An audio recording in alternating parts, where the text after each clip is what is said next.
तो आज भी हरियाणा राजस्थान में आप जाओगे तो वहाँ पाड़े हैं जी। ये कहूँ कि भगवान कृष्ण जी की जो परंपरा है उसका निर्वहन यदि आपको आज के समय में भी देखना है तो 500 गाय के बाड़े आज भी चलते हैं।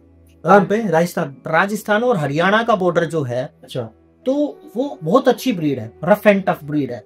मैं कई बार आज भी कहता हूँ कि किसी का इम्यूनिटी बहुत ज्यादा वीक हो तो वो यदि कांकरेज नस्ल का दूध घी अपने बच्चों को लाए तो 6 महीने में आपको रिजल्ट मिलेगा कि आपके घर का जो मेडिकल खर्चा है वो लगभग 0 पे आ जाए। आपको मैं बता दूं अतुल जी, देसी गाय के मामले में बहुत भ्रांति है। हम ये देखते हैं जो सफेद है, जो व्हाइट कलर की है वो देसी है। अच्छा, एक्चुअली जिसके अंदर सूर्यकेतु नाड़ी है, जो सूर्यकेतु मंडलम है जिस गाय में, वो सब देसी है। सूर्यकेतु नाड़ी मतलब जो ऊपर उठा हुआ है, वो जो टाट जिसको बोलते हैं, जिसको हम्प बोलते हैं, वो देसी गाय का मूल पहचान है। जिसकी पूंछ लंबी होगी, जिसको के अंदर नाभि लटकी हुई होगी, तलकंबल खाल होगी, वो चाहे काली हो, धोली हो, लाल हो, उससे नहीं फर्क पड़ता। फिर क्षेत्रीय नस्ल है, जैसे आप पंजाब में जाओ तो आपको साहिवाल मिलेगा, जैसे आप गुजरात में जाओ तो आपको गिर, वहाँ की लोकल ब्रीड है तो वो गिर को देसी बोलते हैं। जैसे आप यहाँ पे जाओ अपना उत्तर प्रदेश में तो यहाँ पे गंगा तीरी को हम देसी बोलते हैं। ऐसे ही अलग अलग जगह राजस्थान में जाओ तो वहाँ खार पारकर है, राठी है, ये सब देसी में आते हैं।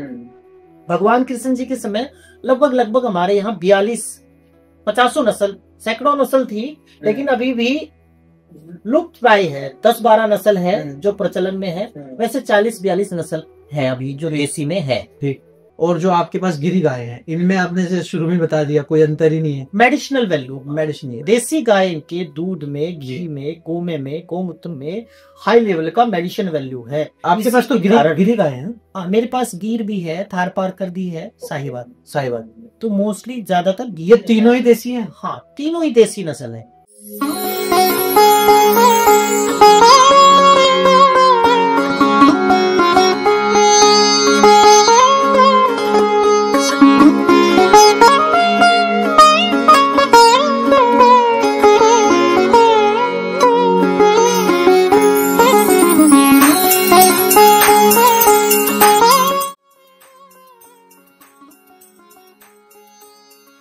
ये जैसे है, ये गिर गाय के आप देखोगे सभी के अंदर टाट मिलेगी आपको। किसी को हो सके थोड़ी कम हो, किसी को ये जैसे ज्यादातर सब में टाट है। हाँ, ये साहिवाल है।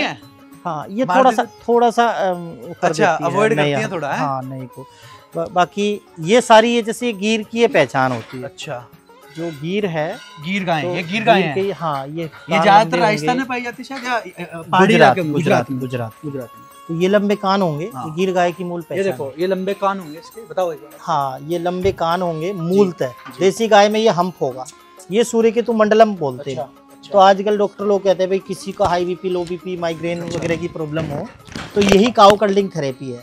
कौन सी थेरेपी? जब गाय को हम इस तरीके से सहलाते हैं तो ये सब काउ कर्लिंग थेरेपी है। तो ये दूध निकलने का ये प्रोसेस है कि भाई बछड़े को चुंगाने के बाद ये हम इस तरीके से ये दूध निकलेगा, प्रोसेस है। इसको बोलते हैं, पहले के समय में आयुर्वेद में एक दूध का वर्णन है जिसको धारोष्ण दूध बोलते हैं। दूध निकलने के 10 मिनट तक जो दूध होता है वो अमृत होता है, उसके अंदर बहुत हाई लेवल का मेडिसिन वैल्यू होता है। तो ये धारोष्ण दूध यदि कोई व्यक्ति पीता है, धारण करता है, तो बहुत असंख्य उसको भी लाभ होते हैं। तो ये जो दूध है, जैसे कहा ना गोदुग्ध सर्वौषधि सार, तो ये एक औषधि है। अभी मतलब ये देसी गाय का जो दूध है वो औषधि है, और औषधि इस रूप में भी है कि भाई गौ माता के अंदर जो गुण है वो अनंत प्रकार के गुण, मैं बताया ना कि अनंत प्रकार के जो गुण है वो गाय के अंदर बताए हैं जी।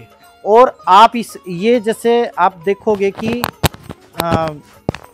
मारती तो नहीं है? नहीं, आप आ जाओ तो भी। हाँ जी, तो ये एडल्ट है। ये सारी जो बेल्ट है हमारी, ये जो दूध नहीं देती है वही है मोस्टली, वो दूध वाली है। अच्छा, ये इधर वाली सारी दूध नहीं देती है जो? हाँ, ये सब सेवा पर। अच्छा, सेवा पानी कर रही है अभी। और ये जो गाय है आप देखोगे, अगर इसके पास आप 10 मिनट ऐसे हाथ फेरोगे, आप इधर से आप आओ तो आप देखोगे कि ये जो है ये मतलब इतनी संवेदनशील होती है देसी गाय कि अगर आप 10 मिनट 15 मिनट आप ऐसे हाथ फेरोगे तो इसकी आंखों से आंसू टपकने लगेंगे। अच्छा, हाँ। तो इसी वजह से इसको माँ एक बार की कैटेगरी में देखना ऐसे है रखा कि है। आंसू आप बता रहे हो। हाँ देखो एक बार देखो। देखना है। हाँ ये तो सच में ये अभी के हैं या पहले के हैं? जस्ट देखो अभी के ही है ये अभी के हैं? हाँ देखो क्या देखो। रीजन क्या रीजन है कि ये आंसू गौ टपक रहे हैं? माता देखो पहली एक तो रीजन होता है वैसा, एक होता है संवेदनशीलता का। गाय जो है वो बहुत ज्यादा सेंसिटिव प्राणी है जी। तो गऊ के अंदर से केवल इस गाय का या सभी गाय की हो रहा सब है? में नहीं होता लेकिन इसके अंदर होता है सिर्फ इसके? ये हाँ ये बहुत ज्यादा सेंसिटिव। अच्छा। ये बहुत ज्यादा। ये मारती भी नहीं है? नहीं नहीं। और तो सब ऐसे कर रही है मेरे ये को। देखो ये ऐसे ये खुजली करवाती है। अच्छा अच्छा अच्छा। और ये पूंछ उठा लेगी अभी थोड़ी देर में। अच्छा। तो ये सब में अलग अलग गुण है लेकिन विशेष गुण जो मैं बता ना कि हाई लेवल का मेडिसिन वैल्यू तो सब में है जी। तो ये सारी गिर है वैसे। ठीक है। गिर है ये जैसे बछड़ी है ये मोनी कई के नाम हमने करे हैं। क्या नाम है इसका? इसका नाम क्या है? इसका मोनी है। मोनी नाम है इसका। ये तो शिवा है ये तो नंदी अच्छा। है। तो ये सारी गिर ये जो है ये अलग ब्रीड है ये वाली। हाँ इसको कांक्रीज और रेड सिंधी में है। तो ये ब्रीड का दूध भी इतना ही वैल्यू है जितना इनका है गिर गाय का? देसी में 99% तो सेम है। सेम है। हाँ ये जो है ये इसके इतने बड़े बड़े सींग है तो शायद मारती भी होगी। हरियाणवी थारपारकर बोलते हैं। क्या ये वाली? ये हाँ इसको थारपारकर के गुण है इसके अंदर। ये मतलब क्या है इसका मतलब बताइए थोड़ा, मतलब लोग जाने थोड़ा। मतलब जो थारपारकर है ये राजस्थानी नस्ल है और ये सबसे ज्यादा ये भी बहुत भाग्यवान गाय है। अच्छा। जो गाय की मैं क्वालिटी बता दूं जो अच्छा। भाग्यवान गाय होती है सबसे ज्यादा। अब उस जिस गाय के ये सींग हिलते हो ऐसे। अच्छा। हाँ अच्छा सींग हिलते हैं इसके? दिखाना। हाँ, इसके देखो ये सींग हिलते हैं। अच्छा। इसको मीणी गाय भी बोलते हैं। एक मिनट दिखाना सींग हिलते हुए। हाँ ये जो है ना हाँ, देखो ये सींग ऐसे हिलेंगे। अच्छा अच्छा। तो ये बहुत भाग्यवान है। अच्छा। तो गौ माता पालने के फायदे क्या है, मतलब अगर लोग शॉर्ट में समझे, क्योंकि देखो आज का यूथ फायदे और नुकसान की तरफ देखता है कि जिसमें मेरा फायदा होगा मैं वो चीज करूंगा। यदि स्वस्थ रहना चाहती हो बिना दवाई के जीवन जीना चाहती हो, एक होता है जीवे में श्रद्धा सतम, यदि 100 वर्षों तक निरोग जीवन जीना चाहते हो तो आपको देसी गाय की तरफ को लौटना पड़ेगा, देसी गाय का दूध ही खाना पड़ेगा। और मैं तो कई बार वो कविता में सुनाया वो भी आपको शायद पता नहीं सुना है नहीं सुना कि भाई दूध भैंस का ना पीते थे, घर घर गऊ पालते थे, पीने से जो दूध बचा था उसका गिर्त निकालते थे, सामग्री में मिलाकर उसको अग्नि अंदर डालते थे और उससे भी जो बच जाता था उसका दिया बाढ़ते थे। और नहीं तपेदिक जुखाम और नजला और नहीं किसी को सांस हुआ, भूमंडल का नाश हुआ, मेरे देश का भारी है। और इसकी वैल्यू आप अच्छा मेरी एक बात पूछनी है इसमें कि ये देसी गाय का गोबर भी अलग होता है विदेशी से? हाँ दोनों में फर्क होता है? जैसे हर पेड़ हर पीपल के पेड़ को ही देव वृक्ष क्यों बोला जाता है, तुलसी को ही देव की तुल्य तुलसी माता का दर्जा क्यों मिलता है, पेड़ पौधे तो और भी है। ऐसे ही जिसको आप जर्सी कह रहे हो, पहली बात तो वो गाय, उसके नाम से उसके पीछे गाय लगाना ही गलत है।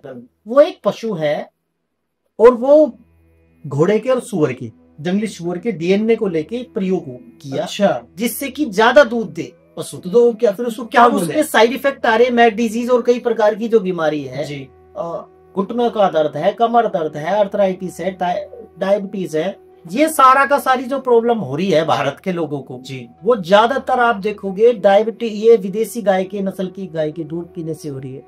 अच्छा। इसी वजह से जो अमेरिकन गाय जिसको बोलते हैं ना, अमेरिकन गाय जी। तो देखो अतुल भाई बहुत मेहनत कर रहे हैं, तो आप देखो ऐसे व्यक्ति जो धर्म संस्कृति के लिए कार्य कर रहे हैं कि जो होता है धर्म संस्कृति को बढ़ावा दे रहे हैं, अपना अमूल्य जीवन, अमूल्य समय, धन सब कुछ लगा रहे हैं, तो आप ऐसे युवाओं को आगे बढ़ाने में सहभागी बनो।